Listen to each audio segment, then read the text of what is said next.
welcome to This Week in East Brunswick. Oils and watercolors by East Brunswick resident Marguerite Netta will be exhibited throughout the month of January at the library. We'll take a closer look at the exhibit tonight. And we'll make a trip to Crossroads Theater Company in New Brunswick for the music from Bongi's Journey.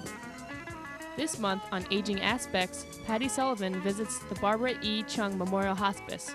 We'll feature an excerpt from that program tonight, and a summary of the Township Council meeting held Monday. This and more, but first, here's a look at programming for the week of the 14th here on Channel 8. Kick the week off Monday morning with Lenore Kulik for toning and aerobics. That's on Look Great, Feel Great at 10. At 10:30, children's librarian Susan Pober shares scary stories with local 4-year-olds on Stories from the Library. This month on You and Your Money, Paul Hansen speaks with CPA Gail Rosen about tax planning for business. That's Tuesday night at 7:30. Business Bylines follows at 8 o'clock, and Wednesday night at 7:30, the writing process used in the East Brunswick Public Schools is examined on Spotlight on Education. Choosing the right college is a topic of conversation on 18, Growing Up in East Brunswick. Stuart Davis talks with educational consultants Turby Smilo and Joan Abramowitz at 8 Wednesday night. This Week in East Brunswick returns at 7 and 8 o'clock Thursday night, and at 7:30, a local authority on Lyme disease, Dr. Leonard Siegel, appears on Let's Talk Health. Check the Channel 8 Community Bulletin Board for recasts and for updates on coverage of high school sport events. Replicas of the Egyptian sculptures are on display at the library this month. The sculptures are a work of North Brunswick resident Gil Wisaki, who has been interested in Egyptology for more than 50 years. Also on exhibit in January are the watercolors and oil paintings of Spanish-Israeli artist Marguerite Netta. Having lived in Morocco and studied in Spain at the University of Madrid and in Israel at the Jerusalem Academy of Art, Marguerite now lives in East Brunswick. Her oil paintings reflect the influence of Impressionist and Expressionist schools. Her work in oil painting includes landscapes, portraits, and still lifes. Her watercolors deal with simple, everyday objects. The artist and her friends and family celebrated the opening of her exhibit at the library, her first in the States, on Monday. Hello, welcome to Crossroads Theater Company. My name is Talvin Wilkes, and I'm the Director of Communications here at the theater. We're here today to invite you to a wonderful, dazzling holiday musical, Bongi's Journey. We're standing on the set right now of this wonderful show, and the show is about a young girl's journey growing up in South Africa. We follow her life as she grows up on her farmlands, is forced from her farmlands to the concentration camps called the homelands, and how eventually she becomes a school teacher and learns to battle the dangers and terrors of apartheid. There's an old South African saying, you are who you are because of other people. And I think the saying is very true. You see, I was born in a small village of KwaNoBaba back in South Africa. Oh, my mother used to wake me up at 5 o'clock every morning from Monday to Friday to go to school. One day, we were just walking along the highway, minding our business, singing our songs, doing what children do when they go to school. It must have been around 5:30 in the morning. It was still dark outside. Oh, this car pulled right in front of us. Inside was a beautiful lady who opened the window, and she asked where we were going. Well, I stepped forward and I told her that we were going to school. And she said, at this time? I said, yes. How far is this school? Well, I told her that it's another 2.5 hours of walking. We'd like you to come see this holiday musical. It's lasting until January 20th, so you have one more week to see the show. If you're interested in tickets, please call our box office at 201-249-5561. Thank you. Please come to see Bongi's Journey.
This month on Aging Aspects, the Office on Aging's Outreach Coordinator, Patty Sullivan, visits the Barbara E. Chung Memorial Hospice.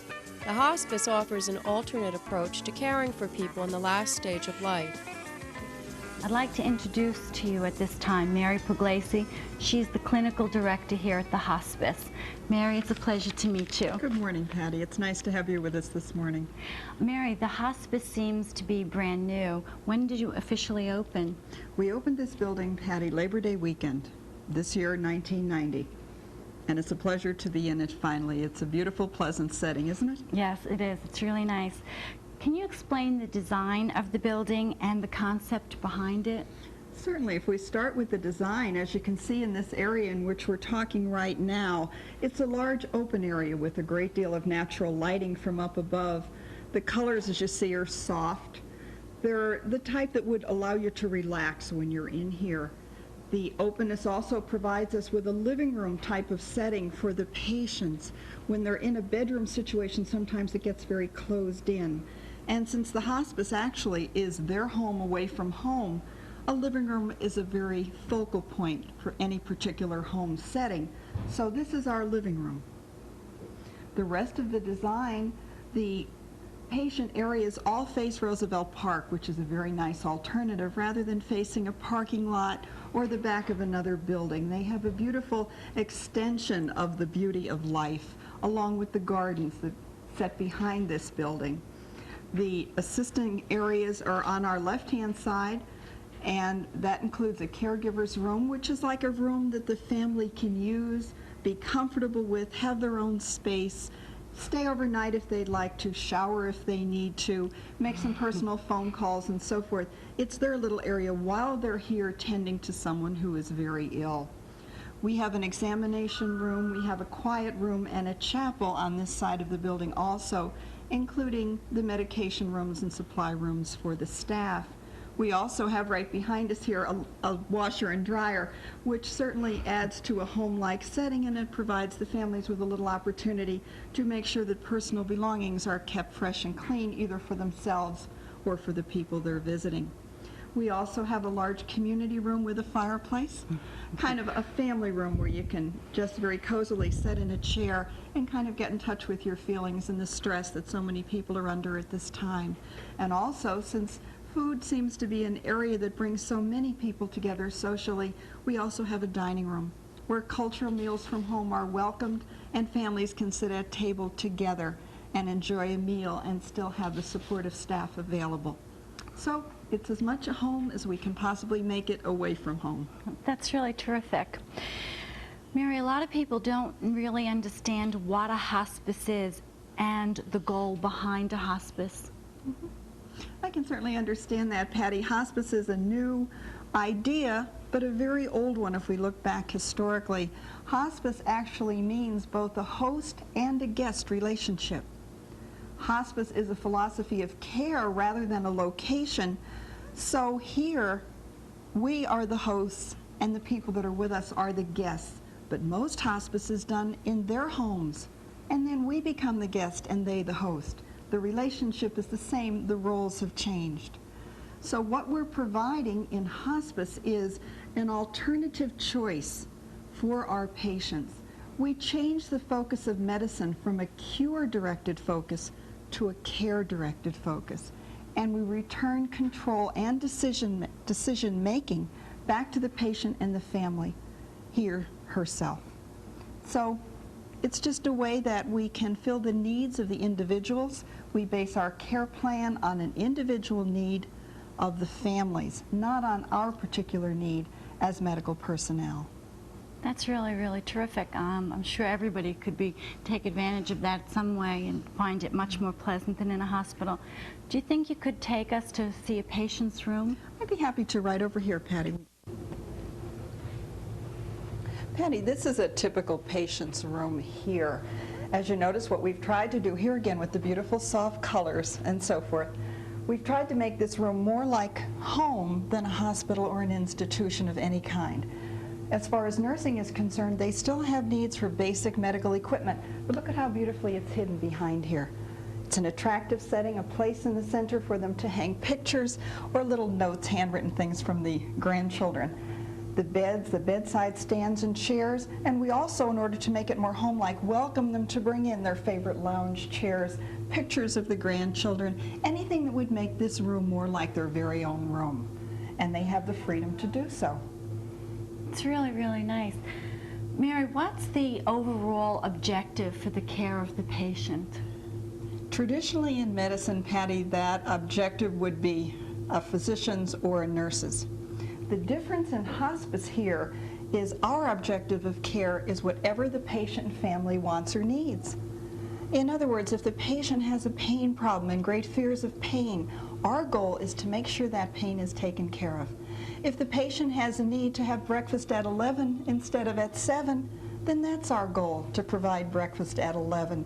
If their goal is to have an evening shower instead of a morning bath, fine. We'll do that for them. That's not always easy, Patty. Sometimes that needs some creative staffing. However, that's our goal. Our goal is to return some of the control back to the individuals that the disease process has taken away. An opportunity for them to live a quality of life that they choose and that they design. And this is a helpful setting to do that. For interviews with caregivers and family members of patients, look for Aging Aspects Thursday nights, January 10th and 24th at 7:30, and Saturday mornings, January 12th and 26th at 10. The Youth Services Department of the library invites young readers to join the Winter Reading Club, this year celebrating 125 years of Alice and Her Adventures in Wonderland. The club runs through March 29th. Registration is being held now. Don't be late. For details, call the Youth Services Department at 390-6789. Another successful program sponsored by the Youth Services Department was the baseball card swap held last Sunday. Collectors of all ages turned out to browse and bargain. The program was coordinated by Michael Walkowitz, an avid baseball card collector and dealer who now works out of Rock and Ronda's in Milltown. The 1991 cards are in. Right now we have the 1991 Don Ross and the Topps. This year both cards are featuring contest. The Don Ross has a instant winner game, but this year these Topps are also featuring their 40-year anniversary, and they have a contest. If you get an instant winner card inside one of these here packs, automatically that will qualify you for a old card. It could be as old as 1952. I like to think of this as the Topps Willy Wonka chocolate gold wrapper game, because if you get that magic X in your cards, you're going to be a very handsome young man or lady with a old baseball card.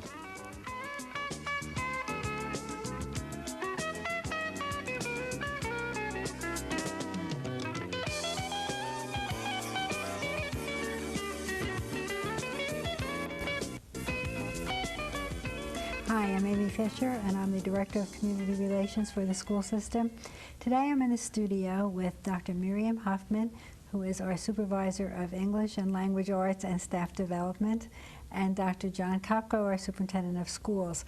Dr. Kopko just initiated a series of months in which various subjects in the curriculum are being highlighted. And the first was held in November, and it was Math Month. John, were you pleased with the results of Math Month? Yes, I certainly was. I've heard very many favorable comments about the events of the month. The many activities that were held really made mathematics accessible to everyone in the school system, including the many parents who attended our family math nights in the elementary schools. The various projects also demonstrated that mathematics can be enjoyable as well as challenging. Generally speaking, the mathematics curriculum was highlighted throughout the district, and that was the major purpose of the month. Right. Well, Miriam, now we're starting off the new year with Language Arts Month in January. Right. Could you tell us some of the activities that you've planned? I know there are a lot of them. Yes, there are. We're bringing some very interesting people from outside the district.